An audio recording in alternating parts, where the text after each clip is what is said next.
Hello guys, welcome back to my channel. இன்றைக்கி நம்ம என்ன சம்மரி பார்க்க போகிறோம் அப்படின்னா, the boy who broke the bank. இதை எழுதினவங்க ரஸ்கின் பாண்ட். இவர் ஒரு ரினவுண்ட் இந்தியன் ஆத்தர், ரொம்பவே இம்பார்ட்டண்ட்டான author in Indian literature. So இவர் வந்து 500+ ஷார்ட் ஸ்டோரிஸ் எழுதியிருக்கிறாரு. முக்கியமாக சில்ட்ரனுக்கான டேல்ஸ் எழுதுறதுல இவர் ரொம்பவே இம்பார்ட்டன்ட். பைப்பால் நகர் அப்படின்னு சொல்லப்படுற ஒரு ஃபிக்ஷனல் டவுனில் 20th செஞ்சுரியோட மிடில் என்ன நடந்துச்சு, ஒரு சின்ன இன்சிடெண்ட்டை வந்து எலாபரேட்டாக சொல்லியிருப்பாங்க. ஒரு ரூமர் வந்து 1 to 1 ஷேர் ஆகும்போது அது எந்த விதமான ஒரு இம்பேக்டை க்ரியேட் பண்ணுது, அதனால ஒரு ஹியூஜ் சேஞ்ச் ஒன்று சொசைட்டியில் க்ரியேட் ஆகுது. ஸோ அந்த ரூமர் அப்படின்ற ஒரு சின்ன விஷயம் எப்படி ஒரு இம்பேக்டை க்ரியேட் பண்ணுது அப்படின்றதான் இந்த ஸ்டோரியில் சொல்லியிருப்பாங்க.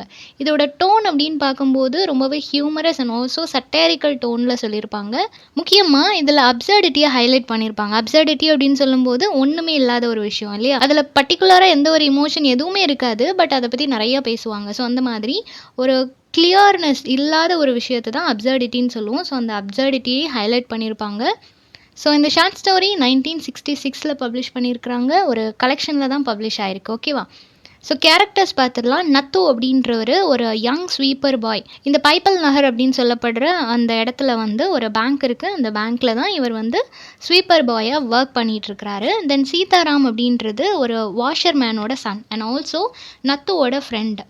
தென் மிஸ்டர் சேத் கோவிந்த் ராம், இவர் யார் அப்படின்னா ஒரு வெல்த்தியான ஓனர். இந்த பேங்க் இருக்கு இல்லையா, அந்த பேங்க்கோட ஓனர். தென் மிஸ்ஸஸ் ஸ்ரீவஸ்தவா அப்படின்றவங்க, சீதாராம் வந்து கிளாத்ஸ் எல்லாம் வாஷ் பண்ணுறவர் இல்லையா, ஸோ அவர்கிட்ட கிளாத்ஸ் வாஷ் பண்ணுறதுக்கு கொடுக்குற ஒரு கஸ்டமர். இது போக சில மைனர் கேரக்டர்ஸும் இருக்குது, அதையும் ஸ்க்ரீனில் கொடுத்துருக்குறேன், ஃபாலோ பண்ணிக்கோங்க.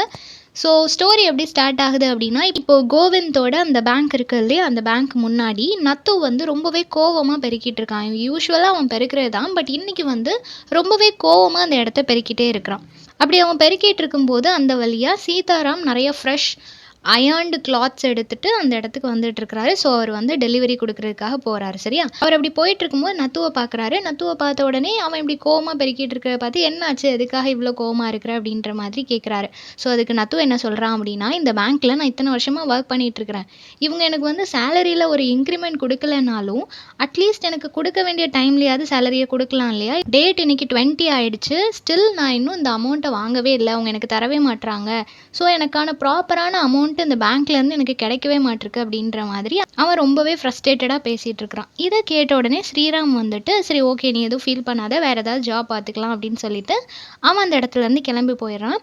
போனதுக்கப்புறம் தான் அவனுக்கு ஞாபகம் வருது, அவனோட கஸ்டமர் இந்த ஸ்ரீவஸ்தவா அப்படின்னு சொன்னார் இல்லையா, அவங்க வந்துட்டு சீதாராம் கிட்ட கிளாத்ஸ் வாஷ் பண்ணுறதுக்காக கொடுத்துருப்பாங்க. அவங்க வீட்டில் போயிட்டு சீதாராம் கொடுக்கும்போது அவர் இன்ஃபார்ம் பண்ணுறாரு, இந்த மாதிரி நீங்கள் ஆல்ரெடி என்கிட்ட கேட்டிருந்தீங்க இல்லையா, ஸ்வீப்பர் பாய் ஒன்று வேணும் அப்படின்னு சொல்லிட்டு, என்னோடய ஃப்ரெண்ட் ஒருத்தன் இருக்கான், அவன் வந்து அந்த பேங்க்கில் ஒர்க் பண்ணிகிட்ருக்கிறான். பட் அந்த பேங்க்கில் வந்து அவனுக்கு ப்ராப்பராக அவனோட சேலரியை கொடுக்க மாட்றாங்க, என்னவோ தெரியல, அவங்க பேங்க்கில் ரொம்ப கஷ்டம் போல், இவனுக்கான அமௌண்ட்டை கொடுக்க மாட்றாங்க அப்படின்ற மாதிரி அவன் புலம்பிகிட்டு இருக்கிறான்ற வரைக்கும் சொல்லிடுறாரு.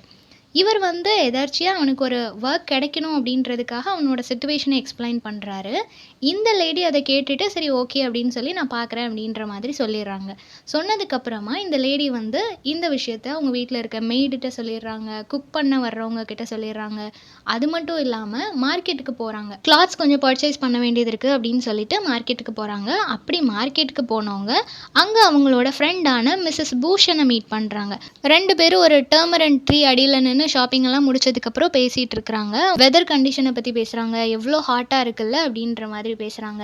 நெக்ஸ்ட்டு வந்துட்டு அவங்க பர்ச்சேஸ் பண்ண அந்த கிளாத்ஸ் எல்லாம் அதை பற்றி பேசுகிறாங்க. பேசி முடிச்சதுக்கப்புறமா இவங்களுக்கு ஞாபகம் வருது, அவங்க அப்படி பேசிகிட்டு இருக்கும்போது தான் சீதாராம் அவங்க கிட்ட சொன்னது அவங்களுக்கு ஞாபகம் வருது. உடனே அவங்க வந்து அவங்களோட ஃப்ரெண்டு கிட்ட சொல்கிறாங்க, இந்த மாதிரி கோவிந்தோட பேங்க் இருக்குது இல்லையா, அந்த பேங்க் வந்து ரொம்பவே வேர்ஸ்டான கண்டிஷனில் போயிட்டுருக்கு போல், அவங்கக்கிட்ட அமௌண்ட் எதுவும் இல்லைன்னு நினைக்கிறேன், ஏன்னா அவங்க ஒர்க் பண்ணுறவங்களுக்குலாம் ப்ராப்பராக அவங்க பே பண்ண மாட்றாங்க, சேலரி கொடுக்க மாட்றாங்க அப்படின்னு சொன்ன உடனே இதை வந்துட்டு மிஸ்ஸஸ் பூஷன் கேட்டுக்கிறாங்க. கேட்டுட்டு இதை உடனடியாக நம்மளோட ஹஸ்பண்ட் கிட்ட இன்ஃபார்ம் பண்ணியே ஆகணும் அப்படின்னு சொல்லிட்டு அவங்க ஃப்ரெண்டு கிட்ட பாய் சொல்லிட்டு அந்த இடத்துலேருந்து கிளம்புறாங்க. இப்போ அவங்க வர்ற வழியிலேயே அவங்க ஹஸ்பண்ட் எங்கே இருக்கிறாங்கன்னு சொல்லி தேடிட்டு இருக்கிறாங்க. அவங்க ஹஸ்பண்ட் வந்துட்டு கமல் கிஷோர் அப்படின்ற ஒருத்தர்கிட்ட பேசிகிட்டு இருக்கிறத பார்க்குறாங்க. அந்த கமல் கிஷோர் அப்படின்றது யாருன்னா ஒரு ஃபோட்டோஷாப்போட ஓனர். ஓகேவா?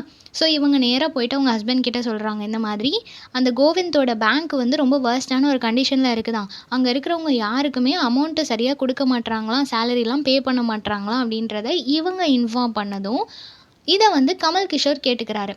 கேட்டுட்டு 2 பேருக்குமே என்ன ஃபீலிங் இருக்கு அப்டின்னா, நம்மளுக்கு அக்கவுண்ட் இல்ல தானே! ஸோ, இதனால என்ன பிரச்சனையும் வந்துற போது, அக்கவுண்ட் வச்சிருக்கிறவங்க ஃபீல் பண்ண போறாங்க அப்டின்ற மாதிரி அவங்க யோசிக்கிறாங்க. ஆனா, கமல் கிஷோரோட நெய்பரான தீப்சந்த் அப்டின்றவர் வந்து ஒரு பார்பர் ஷாப் ஒண்ணு வச்சிருப்பாரு.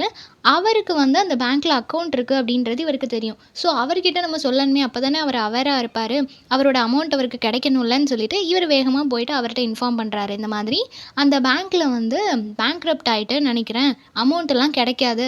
யாருக்குமே சேலரி குடுக்க மாட்டாங்களாம். பேங்க் வந்து ரொம்ப வொர்ஸ்ட்டான கண்டிஷன்ல போயிட்டுருக்குன்னு 1 டூ 1 நியூஸ் ஸ்ப்ரெட் ஆக ஒவ்வொருத்தரும் அத எக்ஸாஜரேட் பண்ணி அவங்களோட டோன்ல சொல்லிட்டே இருக்கிறாங்க. இப்ப லாஸ்ட்டா அந்த பார்பர் கிட்ட சொல்லும்போது, அந்த ஷாப்ல ஒரு கஸ்டமர் வந்திருப்பாரு. ஒரு ஓல்டு மேன் இருப்பாரு.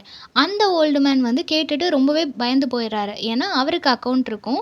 ஸோ, என்னோட மணி எல்லாம் எனக்கு கிடைக்காதா? அப்படின்னு சொல்லிட்டு அவர் ஹேர் கட் பண்ணிட்டு இருக்கும்போதே இடையில எந்திரிச்சு ஓடி போறாரு. வேகமா போயிட்டு ஒரு ஜெனரல் மெர்ச்சன்ட் ஒருத்தர் இருக்கிறாரு. அவரோட ஸ்டோர்ல போயிட்டு நான் அவருக்கு கால் பண்ணிக்கிறேன் அப்படின்னு சொல்லிட்டு, கோவிந்துக்கு வந்து கால் பண்றாங்க. கால் பண்ணா அவங்க வீட்ல வந்து யாருமே இல்ல அப்படின்றது வந்து தெரிய வருது. ஏன் அப்படின்னா, கோவிந்தோட வீட்ல இருக்கிறவங்க எல்லாரும் ஒரு வெக்கேஷனுக்கு போலாம், ஒரு ஹாலிடே ட்ரிப் மாதிரி போலாம் அப்படின்னு சொல்லி காஷ்மீருக்கு போயிருப்பாங்க. அங்க அவங்களோட ஃபேமிலியோட டைம் ஸ்பெண்ட் பண்ணிட்டு இருக்கிறாங்க. பட் இவர் என்ன நினைச்சுக்கிறாரு அப்படின்னா, அவர் வந்து இந்த பேங்க்ல இருக்கிற அமௌண்ட் எல்லாம் எடுத்துட்டு ஃபேமிலியோட எங்கேயோ எஸ்கேப் ஆயிட்டாரு அப்படின்ற மாதிரி. ஸோ இந்த ஓல்டு மேனுக்கு ரொம்பவே கஷ்டமா இருக்கு. என்ன செய்றதுன்னே தெரியல. ரொம்ப ஃபீல் பண்ணிட்டு இருக்கிறாரு. இப்போ 1 டூ 1 அந்த நியூஸ் வந்து அப்படியே ஸ்ப்ரெட் ஆக ஆரம்பிக்குது. அந்த மார்க்கெட் ஃபுல்லா எல்லா ஷாப்லயும் அங்க இருக்கிறவங்க எல்லாருக்குமே இந்த நியூஸ் தெரியுது.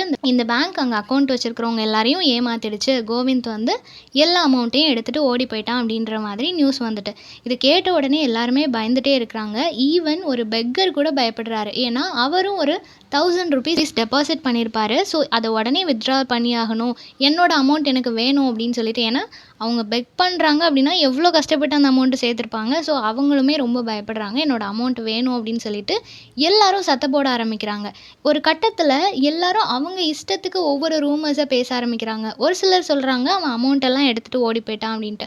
ஒரு சிலர் சொல்றாங்க, "அவன் வந்து தூக்குல தொங்கிட்டானா, இந்த மாதிரி அவனால அமௌண்ட் திரும்பி குடுக்க முடியாது அப்படின்ற ரீசன்னால" அப்படின்னு சொல்லிட்டு ரவுண்டட், ஹேங்க்டு இந்த மாதிரி ஒவ்வொருத்தரும் ஒவ்வொரு ரீசன், ஒவ்வொரு ஸ்டோரி அவங்களுக்கு தெரிஞ்ச மாதிரி சொல்லிட்டு இருக்கிறாங்க. இன்னும் சில பேர் சொல்றாங்க, "அவனோட ரிச் லைஃப்‌க்கான ரீசன் இப்ப தானே தெரியுது. நம்ம அமௌண்ட் எல்லாம் எடுத்து தான் அவன் இப்படி ஒரு லக்ஸூரியஸான ஒரு லைஃப்ப லீட் பண்ணிட்டு இருந்திருக்கான். மத்தபடி அவனாலாம் எதுவும் ஏர்ன் பண்ணல. எல்லாமே நம்ம அமௌண்ட்" அப்படின்னு சொல்லிட்டு ஒவ்வொருத்தரும் ஒவ்வொரு ஸ்டோரி சொல்றாங்க. இப்படி மல்டிபிள் ரூமர் போயிட்டு இருக்கிற சமயத்துல, பேங்க் மேனேஜர் என்ன வெளிய ஒரே சத்தமா இருக்கே அப்படின்னு சொல்லி வெளிய வந்து பார்த்தா, பேங்க்க சுத்தி பீப்பிள் எல்லாரும் சரவுண்ட் பண்ணிட்டாங்க. எல்லாருமே வெளிய இருந்து ரொம்ப கத்திட்டே இருக்கிறாங்க. "எங்க அமௌண்ட் எனக்கு வேணும். உடனே எனக்கு தரணும்" அப்படின்னு சொல்லிட்டு எல்லாருமே கத்திட்டு இருக்கிறாங்க. மேனேஜர் அவங்கள எப்படியாவது காம் பண்ணணும், எக்ஸ்ப்ளைன் பண்ணணும். பேங்க்குக்கு அந்த மாதிரி எந்த ஒரு சிச்சுவேஷனும் வரலன்னு சொல்லி எக்ஸ்ப்ளைன் பண்ணணும்னு ட்ரை பண்றாரு. பட் யாருமே லிசன் பண்றதுக்கு ரெடியா இல்ல. ஸோ அவர் வந்து என்ன சொல்றாரு அப்படின்னா, கோவிந்த் வந்து ட்ரிப் தான் போயிருக்கிறாங்க. அவங்க வந்துருவாங்க. அதே மாதிரி நீங்க ஒரு ஆஃப்டர்நூன் வரைக்கும் வெயிட் பண்ணீங்கன்னா, எல்லாருக்கும் 1 பை 1 நான் அமௌண்ட்ட குடுத்துருவேன். பேங்க்ல எந்த ப்ராப்ளமும் இல்ல. ஒரே நேரத்துல எல்லாருக்கும் எடுக்க முடியாது. ஒரு சின்ன ப்ராப்ளம் தான் அப்படின்னு சொல்லிட்டு அவர் எக்ஸ்ப்ளைன் பண்றாரு. பட் யாருமே அத கேட்காம எல்லாரும் கல்லெல்லாம் தூக்கி எறிய ஆரம்பிக்கிறாங்க. அந்த கண்ணாடியெல்லாம் உடைக்கிறாங்க.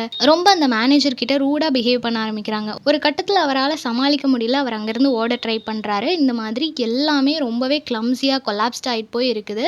ஸோ நெக்ஸ்ட் டே மார்னிங் ஆயிடுச்சு. இப்ப நத்து யூசுவலா மார்னிங் வந்து ஸ்வீப் பண்ண வருவான் இல்லையா? அந்த மாதிரி அவன் வரான். வரும்போது பார்த்தா ரோடு ஃபுல்லா நெறைய ஸ்டோன்ஸ் இருக்கு. நெறைய கிளாஸ் பீஸ் எல்லாமே இருக்கு. இதெல்லாம் பார்க்கும்போது அவன் பேங்க் எட்டி பார்க்கல. பேங்க் என்னாச்சு? இப்படி ஒரு கண்டிஷன்ல இருக்கேன்றத பார்க்காம, ரோடு இவ்ளோ வொர்ஸ்ட்டா இருக்கே! யார் இது எல்லாத்தையும் பெருக்குறா? நான் மட்டும் டெய்லி இவ்ளோ கஷ்டப்பட்டு பெருக்கிட்டே இருக்கணும். எனக்கு சேலரி மட்டும் ஒழுங்கா தரமாட்டாங்களா? அப்படின்னு சொல்லிட்டு, அவன் அகெயின் எப்பவும் போல திட்டிக்கிட்டே அத வந்து பெருக்கிட்டு இருக்கிறான். அப்படி பெருக்கிட்டு இருக்கும்போது, சடனா அந்த இடத்துக்கு சீதாராம் வரான். சீதாராம் அங்க வந்துட்டு, "உனக்கு எதுவுமே விஷயம் தெரியாதா? எவ்ளோ ப்ராப்ளம் ஆயிடுச்சு. பேங்க்கே இனி இழுத்து மூட போறாங்க. இதுக்கப்புறம் பேங்க் இருக்காது. உன்னோட அமௌண்ட்ட வந்து சீக்கிரமா பே பண்ணிருவாங்க. நீ அதுக்குள்ள வேற வேலை தேட வேண்டியது இருக்கும்" அப்படின்ற மாதிரி அவன் இன்ஃபார்ம் பண்றான். இத கேட்ட உடனே இவனுக்கு எதுவுமே புரியல. ஏன் நேத்து வரை நல்லா தானே இருந்துச்சு. திடீர்னு என்னாச்சு?